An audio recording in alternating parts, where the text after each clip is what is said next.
I had lost hope. I thought that the brainwashing that the media, television in particular, and the radio and the newspapers, that the brainwashing that they engage in, and they have been very successful in it for so long, I had lost hope for the American people. I felt that the American people were the most brainwashed of the earth.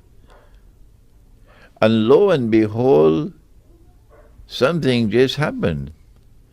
That it was as plain as daylight that the media in the United States, the establishment in the United States, television, radio, newspapers, government agencies, were all demonizing one candidate,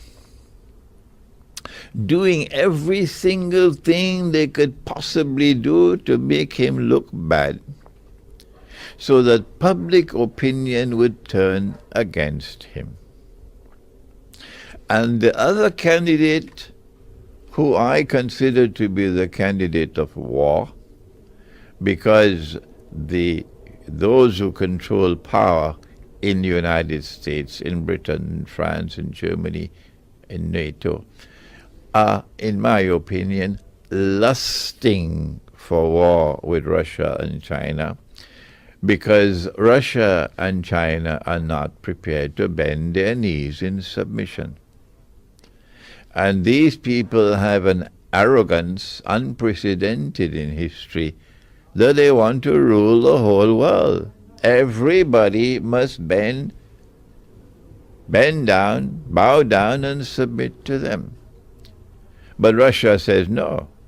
The Russian knee will not bend to you. And China says no. The knee of China will not bend to you. And the other candidate was the one who was in harmony with this and supporting war on Russia, war on China, which would have been nuclear war. You don't need a PhD to know that. The world has never experienced nuclear war. No. The results of the elections in the United States indicate that a large number of people in the United States are still capable of thinking. And this is wonderful news. And they rejected the brainwashing from the media, and this is wonderful news. And we now have a result of the elections in the United States of America, which first of all, most important of all, has now delayed nuclear war. We don't know for how long this window of sunlight will remain open.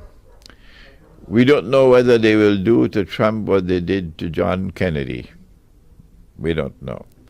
That they would do to Trump what they did to so many others whose, the aeroplane falls out of the sky.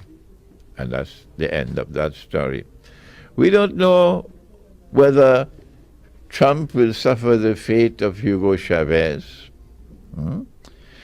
But while this window of sunlight remains, there is hope now that Britain will also refuse to submit to brainwashing. And so to France and Germany and Belgium. And so there must be panic now. Panic in the hearts of those who are oppressors. And I am, of course, pleased with that kind of result.